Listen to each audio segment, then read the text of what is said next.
Bonjour à tous, je serai bref puisque je suis la dernière personne qui vous sépare du cocktail.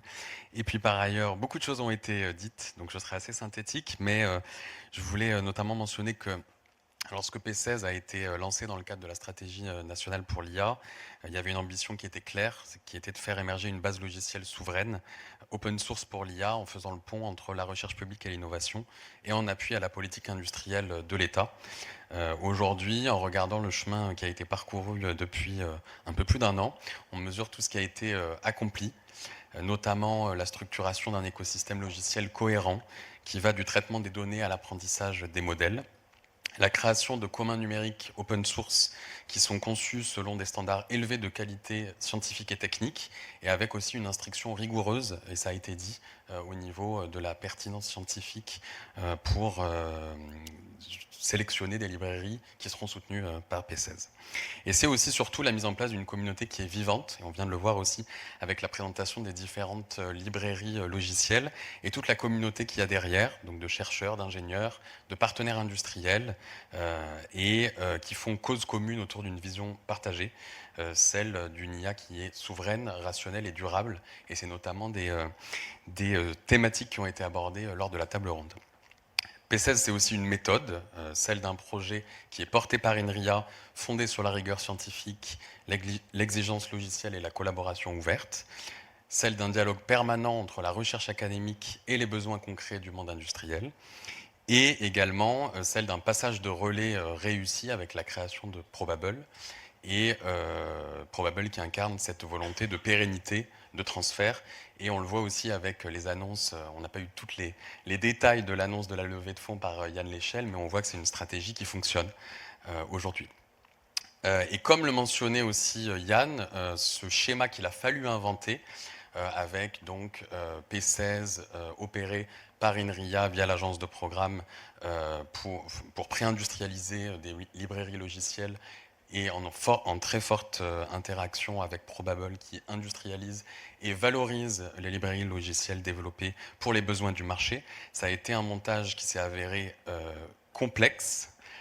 mais néanmoins inédit, puisqu'il permet à l'État de favoriser des communs open source, de les pérenniser dans le temps, de garder la maîtrise sur l'expertise et les réalisations de la recherche publique, alors même qu'on se situe dans des environnements compétitifs et des rapports de force importants, comme a pu l'évoquer Yann. Et en observant aujourd'hui les résultats de cette initiative, de ce montage, coporté par l'agence de programme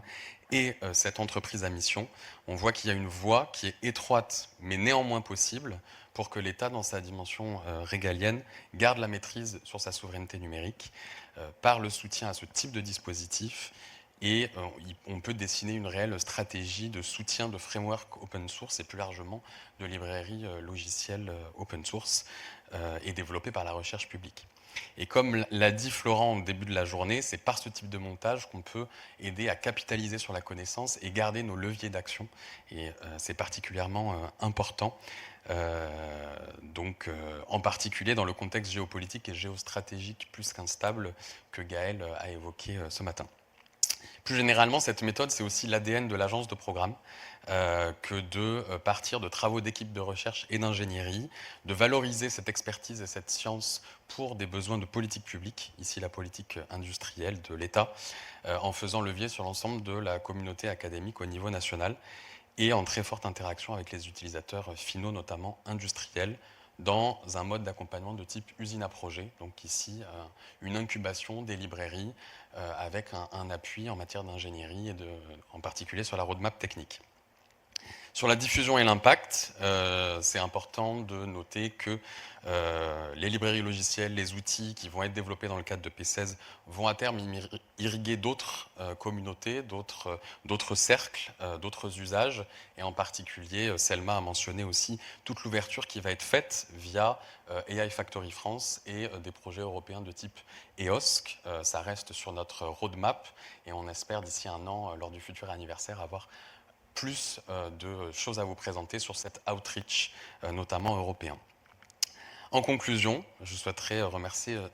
toutes celles et ceux qui contribuent à l'aventure P16, les équipes d'INRIA et de ses centres, les laboratoires partenaires, les ingénieurs, les chercheurs impliqués, les partenaires industriels, les institutions publiques qui nous soutiennent et l'ensemble des participants à cette journée.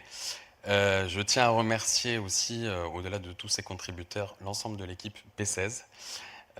les co-directeurs scientifiques Fabien Gandon et Gaël Varocco,